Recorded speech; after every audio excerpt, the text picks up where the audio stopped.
नमस्कार दोस्तों, राधे राधे। हम पढ़ रहे थे क्लास 12th के हिंदी अनिवार्य का टॉपिक, जिसका नाम था भाषा, लिपि एवं व्याकरण।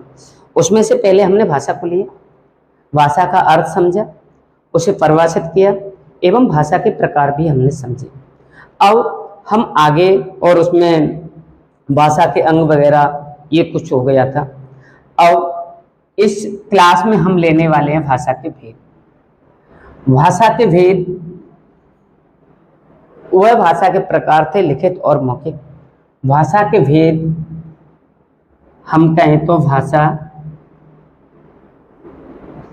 के निम्न भेद माने जाते हैं, अर्थात कोई फिक्स सीमा नहीं, फिक्स संख्या नहीं है। ऐसे जैसे नंबर 1 मूल भाषा। मूल भाषा ये क्या होती है?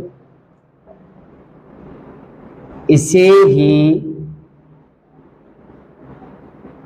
मातृभाषा, इसे ही मातृभाषा कहा जाता है। मूल भाषा को क्या कहते हैं? मातृभाषा। इसे व्यक्ति जिस भाषा को बचपन से या बचपन में बोलता है, अर्थात जो व्यक्ति बचपन में जिस भाषा का प्रयोग करता है, जो भाषा बोली जाती है बचपन में, वही भाषा हमारी मातृभाषा कहलाती है और वही भाषा हमारी मूल भाषा होती है। इसके बाद में देखिए, कभी ये आ जाए कि मूल भाषा क्या है, तो हमें ये लिखना है, जो भाषा बचपन से बोली जाती है वही हमारी मूल भाषा, अर्थात मातृभाषा को मूल भाषा कहते हैं। व्यक्ति भाषा, पैतृक गुण, वातावरण। देखो अगला नंबर है व्यक्ति भाषा। व्यक्ति भाषा ये क्या है कि मान लो पैतृक गुण या फिर वातावरण, वातावरण के अलावा शिक्षा, दीक्षा के कारण, अर्थात कोई पैतृक गुण है तो पैतृक गुण के कारण, हमने पढ़ाई लिखाई की उस माहौल के कारण या वातावरण के कारण।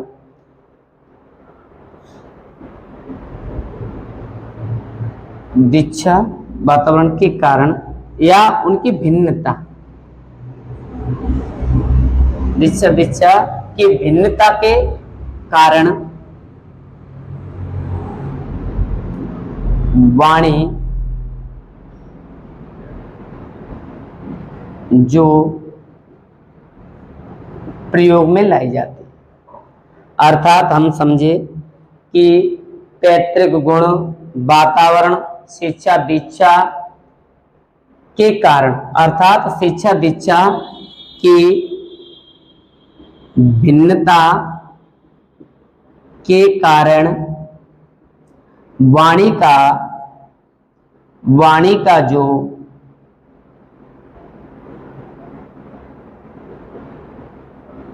रूप उभरता है, वाणी का जो रूप उभरता है वही हमारी व्यक्ति भाषा कहलाती है। व्यक्ति भाषा क्या है? व्यक्ति भाषा वही है पैतृक गुण अर्थात वातावरण और शिक्षा दीक्षा की भिन्नता। देखो सब में पैतृक गुण भिन्न भिन्न होगा, सबका जो वातावरण है वो भी भिन्न होगा और शिक्षा दीक्षा सबकी अलग अलग होती है। इस भिन्नता के कारण वाणी का जो रूप उभरता है वही क्या कहलाती है? व्यक्ति भाषा कहलाती है। अगला है आदर्श भाषा। आदर्श भाषा, आदर्श भाषा को हम ऐसे भी लिख सकते हैं कि इसे ही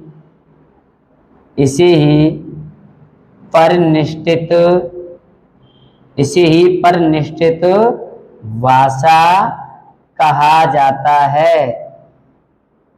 हम क्या समझे? आदर्श भाषा को ही परिनिष्ठित भाषा कहा जाता है। अर्थात इसे हम परिभाषित करें तो सर्वजन स्वीकार, ऐसी भाषा जिसे सभी लोग स्वीकार करें तथा आदर्श रूप में उसे समझें और व्याकरण सम्मत हो। तो हम लिखेंगे कि जो भाषा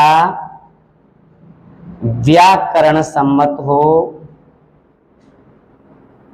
व्याकरण सम्मत हो,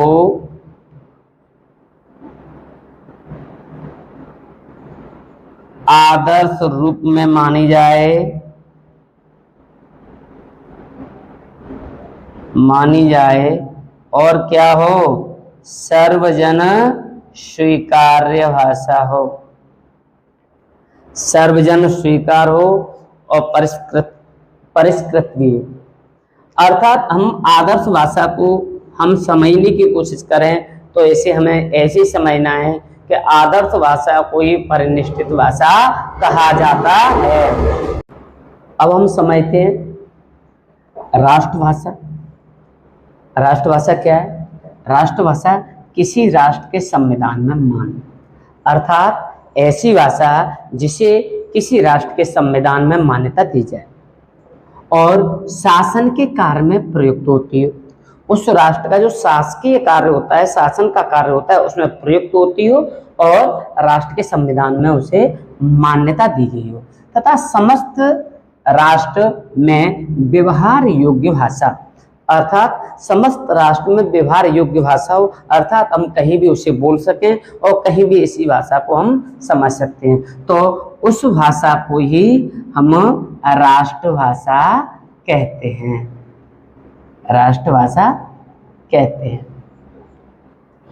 तो राष्ट्रभाषा के बाद नंबर आता है विशिष्ट भाषा का। विशिष्ट भाषा क्या है? विशिष्ट भाषा किसी विशेष वस्तु की भाषा ही विशिष्ट भाषा कहलाती है, अर्थात किसी विशेष वस्तु की भाषा को ही विशिष्ट भाषा कहा जाता है। तो विशिष्ट भाषा में ऐसी कोई दिक्कत नहीं, किसी विशेष वस्तु की भाषा होगी। कृत्रिम भाषा किसी के द्वारा कृत्रिम रूप से निर्मित भाषा ही कृत्रिम भाषा कहलाती है।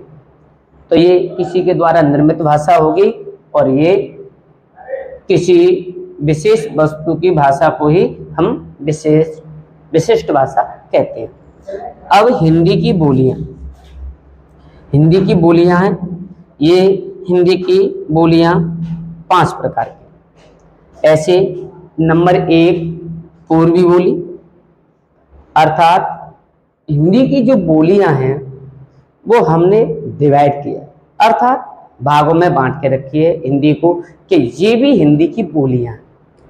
पूर्वी हिंदी, अर्थात हमारा देश जो भारत है, भारत के पूर्वी क्षेत्र में जिस हिंदी की बोलियों का प्रयोग किया जाता है, अर्थात हिंदी की वो बोलियां बोली जाती हैं, उन्हें पूर्वी हिंदी के नाम से जाना जाता है, जिसमें अवधी और छत्तीसगढ़ी आती है, अवधी और छत्तीसगढ़ी। पश्चिमी हिंदी में खड़ी बोली, ब्रज भाषा या ब्रज बोली, बागरू या हरियाणवी, एक ही चीज है, हरियाणवी और बुंदेली, ये सब पश्चिमी हिंदी में आती हैं। कि पश्चिमी हिंदी में खड़ी बोली आएगी, ब्रज आएगी और बागरू या हरियाणवी आएगी और बुंदेली आएगी जो बुंदेलखंड में बोली जाती है। उसके बाद है बिहारी हिंदी। बिहारी हिंदी में मगही, मैथिली और भोजपुरी, ये सारे बिहारी हिंदी के अंतर्गत आती हैं। अब राजस्थानी हिंदी, राजस्थानी हिंदी में क्या होगा? मेवाड़ी, मारवाड़ी और मेवाती, हाड़ौती, ये बोलियां राजस्थान में बोली जाती हैं जो राजस्थानी हिंदी के अंतर्गत आती हैं। उसके बाद में क्या है? पहाड़ी हिंदी। पहाड़ी हिंदी में गढ़वाली और मंडवाली बोलियां आती हैं।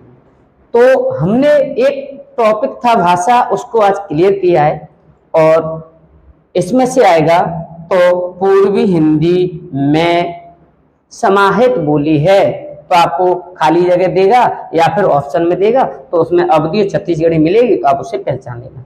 इनमें से तो ऐसे प्रश्न आएगा, इनमें से वो परिभाषित करवाएगा आपको कि किसी विशेष वस्तु की भाषा को कहा जाता है विशिष्ट भाषा, किसी के द्वारा निर्मित भाषा को कहा जाता है कृत्रिम भाषा, और किसी राष्ट्र के संविधान में मान्यता प्राप्त भाषा को कहा जाता है, अर्थात किसी राष्ट्र के शासन में प्रयुक्त होने वाली भाषा को कहा जाता है, या फिर किसी आदर्श व्यक्ति के द्वारा जिस भाषा का प्रयोग किया जाता है उस भाषा को क्या कहते हैं। मैं उम्मीद करता हूं कि मैंने जो आपकी 2 क्लास भाषा की खत्म की हैं वो आपको अच्छी तरीके से समझ में आई होंगी। अगर किसी भी तरह की कोई परेशानी हो या दिक्कत आती है इसमें, तो मुझे कमेंट में अवश्य बताएं, और उसके बाद अगली क्लास होगी उसमें हम लिपि और व्याकरण लेके आएंगे। वो ज़्यादा बड़ा टॉपिक नहीं है, छोटा ही टॉपिक है।